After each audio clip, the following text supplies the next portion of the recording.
Bonjour à tous, j'espère que vous allez bien, c'est Madame CMI.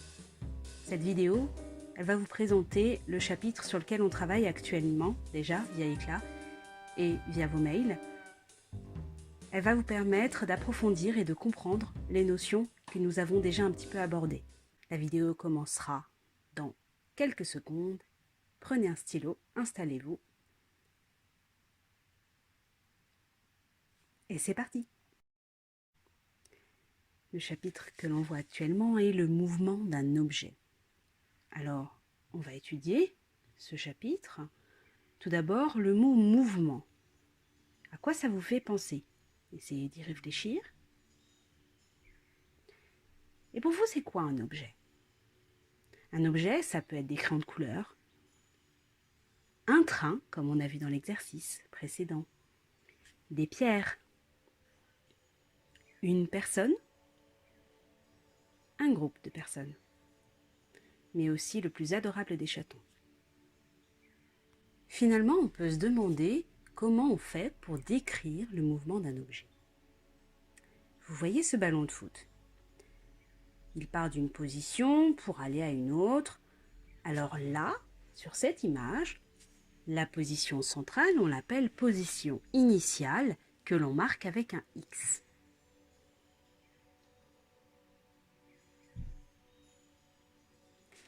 Le ballon doit effectuer un mouvement pour aller vers les buts. Cet emplacement-ci, on va l'appeler la position finale que l'on va marquer également d'un X.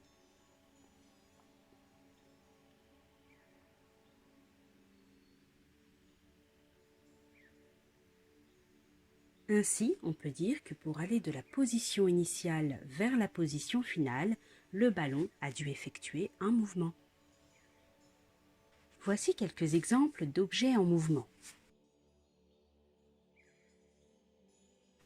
Des voitures sur une route, des arbres, des panneaux, des oiseaux en plein vol, comme ici. Quelqu'un qui fait du vélo, des personnes dans un centre commercial ou sur un escalator.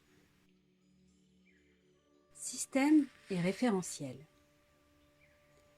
Un objet peut être dans deux états, soit dans l'état de repos, soit dans l'état de mouvement. L'état de repos, c'est si l'objet ne bouge pas. L'état de mouvement, c'est si l'objet bouge. Comment savoir si un objet est en état de repos ou en état de mouvement? On doit définir un système et un référentiel. Un système, c'est ce que l'on étudie, l'objet que l'on étudie. Un référentiel, c'est un autre objet par rapport auquel on va étudier l'état du système, l'état donc de l'objet que l'on étudie.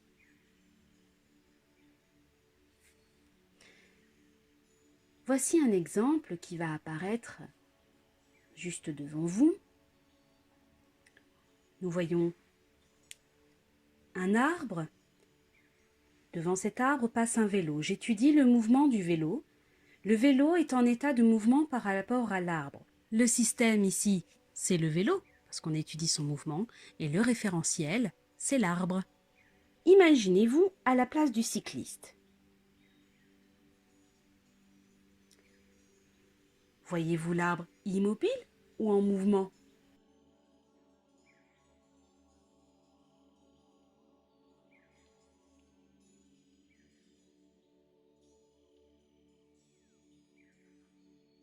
Après avoir visionné ce court extrait vidéo, votre réponse est-elle toujours la même? En effet, ici, si je suis à la place du cycliste, j'observe l'arbre à droite ou à gauche s'approcher de moi. Il est donc en mouvement. Mais si j'observe de loin et que je ne suis plus le cycliste, je vois l'arbre complètement immobile. Si l'on prend la Terre comme référence, le référentiel est dit référentiel terrestre. Grand 2, trajectoire et mouvement.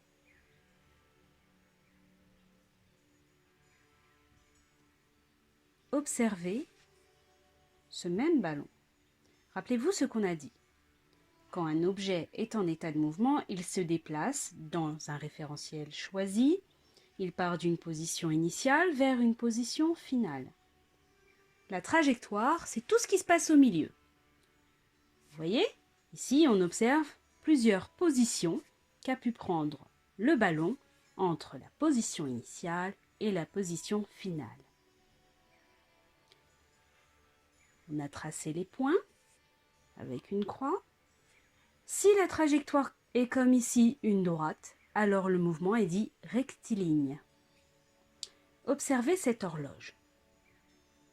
De la même façon, on va observer la trajectoire de la grande aiguille pour aller de la position initiale à la position finale. On observe ici un cercle. On peut le tracer si on relie tous les points.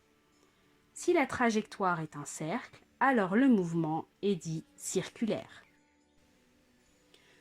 Observez le mouvement de ces oiseaux. Est-ce qu'on peut dire que la trajectoire est une droite?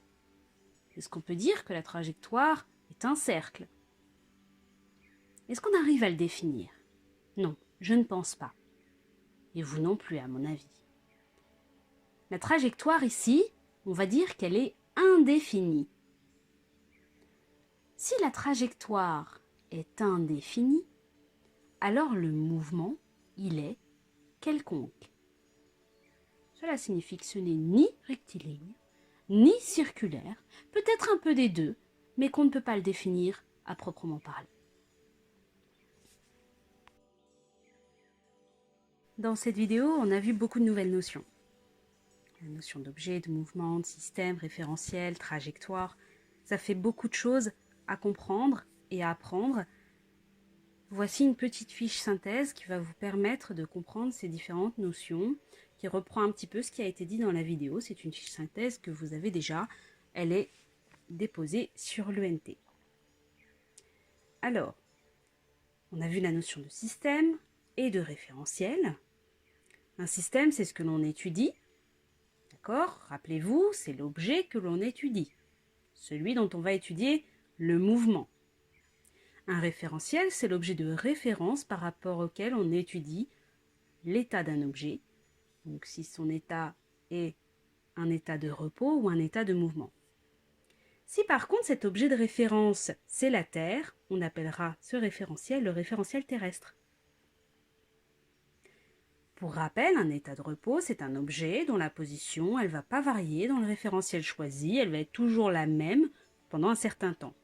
L'état de mouvement, c'est si l'objet va se déplacer dans ce référentiel. Il y a 3 types de trajectoires. La trajectoire peut être une droite, un cercle ou indéfinie.